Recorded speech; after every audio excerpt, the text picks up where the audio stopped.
Today I'm going to be talking about making and improving sales using your lead management tool and a CRM altogether. Now I'm making this little short series, so of course if I'm not staring at you, that's because I'm talking to my webcam over here, which I'm recording two separate videos. So I hope that's okay and it's not too distracting, but you let me know, give me some comments because I want to keep improving this. Now, we're going to be learning how to improve sales using your lead gen tools and also how to manage those leads. So I got a little board here, sorry with that glare, and we're going to be going over what to expect. So one thing is, how do we collect those leads, right? 2, how do we start storing those leads? 3, how do we lead maintenance? 4, engagement with using a CRM, and then finally updating those leads. Now, first, you need to know what a lead is in order to fully understand this and the difference between a lead and a client. Now, it's pretty straightforward, but a lead is someone that you're hoping to bring into your vicinity. You're able to get their contact information and you can finally engage that person. They are not a client, they are a potential client. Okay, so we want to see how can we bring more leads into our business.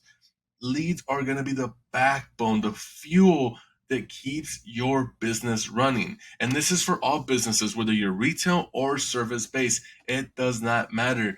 You need leads in order to improve your sales.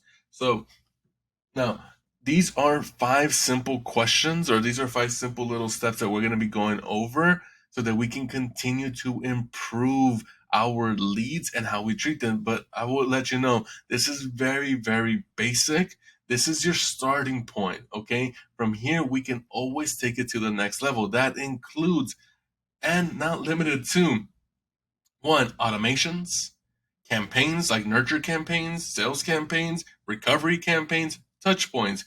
This can also be used to integrate into separate apps, but you can take it further from that. So let's continue with what we're trying to build for you. So 1 is, what do I want to get out of this? And that goes into my very first one, which is asking some important questions. Okay, now I wrote here, what do I want to happen? Why am I writing this? What do I want to happen once I start actually improving these segments?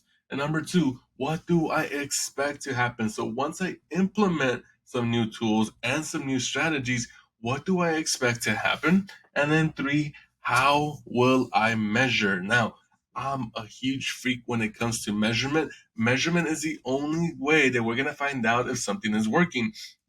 Anybody can promise you the world, okay? I can promise you the world. I can say I can make you richer by bringing you more leads. And honestly, that makes a lot of sense. If more people are coming to purchase from me, then maybe I'm going to make some more sales. But how do we know that it's actually working if we're not tracking and measuring? Tracking and measuring is the route to success. You want to know what's working and what is not working. Now, for me, what do I want to happen? Well, 1, I want to improve my lead management.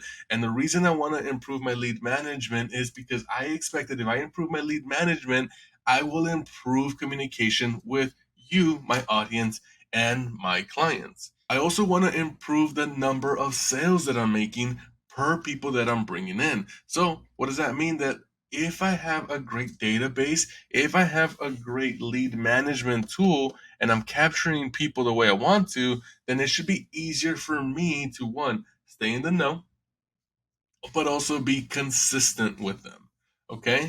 And finally, how will I measure this? Well, 1, the beauty of technology is that we have tons of tech that now does automatic reporting. So we're able to see how much leads we're bringing per month, per week, and even per day. And if you're in a bigger business than that, you can probably even do it by the hour. Now, I wouldn't recommend that because that's a little insane, but imagine tracking your leads per day and figuring out how many times you're engaging them and how many times you are converting them.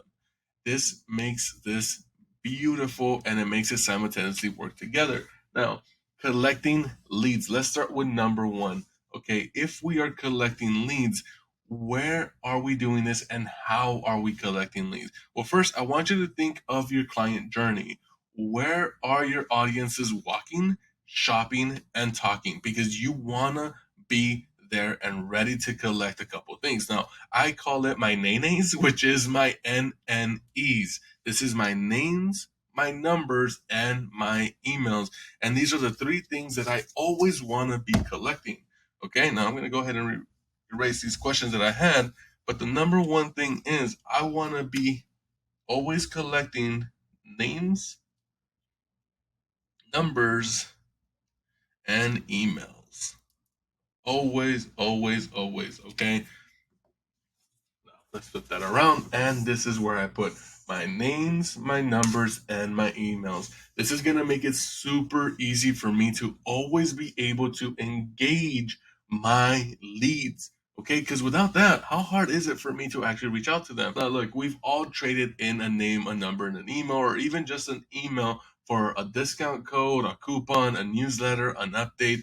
That is actually your lead gen form. And that's where we're doing number one, where we're actually collecting that information. And this is so valuable. And it doesn't matter if you're a small company or a big company. You have fans, you have people who are devoted to you. They want to hear from you, even as just as an update or a text message. So always, always, always collect that data. Number two is, where are we going to be storing this data? There are several ways of doing this. Now, ideally, you want to make this as simple as possible. This means storing your data in usually only one, at max two applications. Now, if you're a bigger company, it makes sense to have multiple of these. But if you're a small startup, if you are making under 20K a month, let's say even under 5,000K a month, you don't need all the fancy tech, but you do want to have something where you can store all this info. And so, what are great examples of places to store? Well, one, you can use ClickUp, you can use Asana, you can use Monday, but some of you can even use something like Wix, Shopify, and there's other websites out there, even such as Square, that offer a really simple, very rudimentary style of data collection, your storage. This can be acting as both your lead management tool, but it could also be your CRM. Okay, choose one that works best for you. Today, it doesn't matter which one you use. I personally use ClickUp, and that goes into my next thing. How do I maintain those leads? How do I maintenance them? How do then I keep up with them? And one thing is to have an idea of how I'm gonna, one, I want to see their information as clear and as clean and as simple as possible. I do not want to make this difficult. How many of you right now have your client information in a Rolodex on your phone, and you're looking through all your text messages and you're looking through all your numbers, or you have it in a notebook where you're writing everything down? How painstakingly slow is that? Because you don't always know what you're talking about through even your text messages. Okay, it can get very blurry, and this can cause severe problems for you, whether it's legal issues or even just trying to operate. You want to make this as simple as possible. And the reason why I like good maintenance is because I want to know the name of my client, I want to know their interests, where they live, where their businesses are, what they plan for the future, assets they may own, and I want to know everything, including if they have a little puppy, the birthday of the puppy. I want to know all the ins and outs because I want to effectively solve the problem of my client. And this can be for any business. If you're a nail tech, if you have a client who's like a goth girl, right? You wouldn't want to offer her something that she would not like. She might go for those coffin nails, right? Or people who are into squoval. I just love that word, honestly, squoval. But this goes into any industry. This can be a retail shop. Think of somebody shopping from Hot Topic to Hollister. Now, there might be some very outliers that do shop at both locations, but most of the times, those are two completely different audiences. So having a good database and record is going to make it super easy for you to then engaging that lead. Now, this is where it's super important to figure out what CRM you're using, what tool you're using to finally make that sale. Okay. Now, This can be through different websites or an actual application that helps you out. There are massive amounts of different types of CRMs. There's CRMs that are specific for your industry, for your services, for your product that you're selling. So just choose one that works best for you. I'm going to go ahead and list a couple CRMs here. Number 3 is gonna be something like Keap, HubSpot.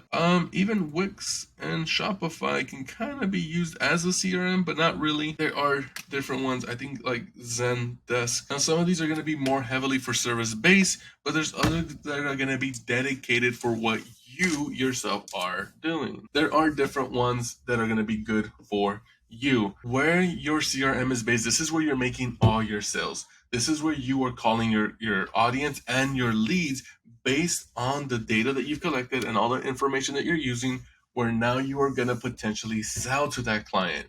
Okay. Or I will say lead here because they're not a client yet. So this makes it super easy for you to invoice them, send them buttons to check out, and just send them information about your business. You want them to be active and potentially buying.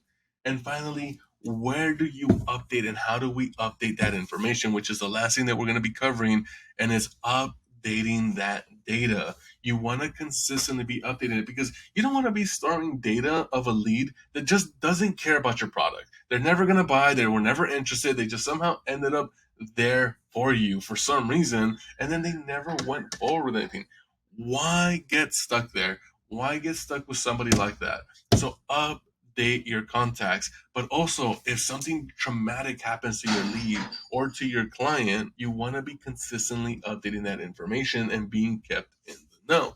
And that is your revolving door on lead management and using a CRM to improve sales and the quality of work that you do. Now, I know that I told myself, what do I expect to happen and what do I wish to happen? Well, one, I want better feedback. I want updated feedback consistently between me and my client's relationship. I want to make it also easier for me to identify what they need help with so that I can continue to improve with them and continue to improve our relationship. And so finally, I want to give you a snippet into something that's a little bit more technical and improvements and automation. So one, I want to make sure that when I am calling my leads, that I have emails and I also have visuals ready for that person. Now, this is only for my sales calls. So while I'm making sales calls, I want to be able to nurture my clients and potentially solve any questions and uncomfortable feelings that they might have as they are talking to me. Remember, being a lead is very, very awkward. Remember when you're trying to purchase from somebody and you're just not sure if they're like legitimate or not? Think of how your client is feeling when they don't know you.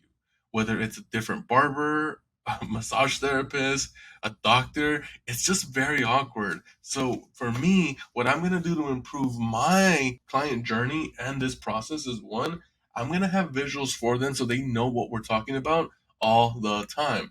Two, I'm also going to go ahead and nurture. So let's say that that client doesn't go with me. They decide, you know what? I'm not moving with you.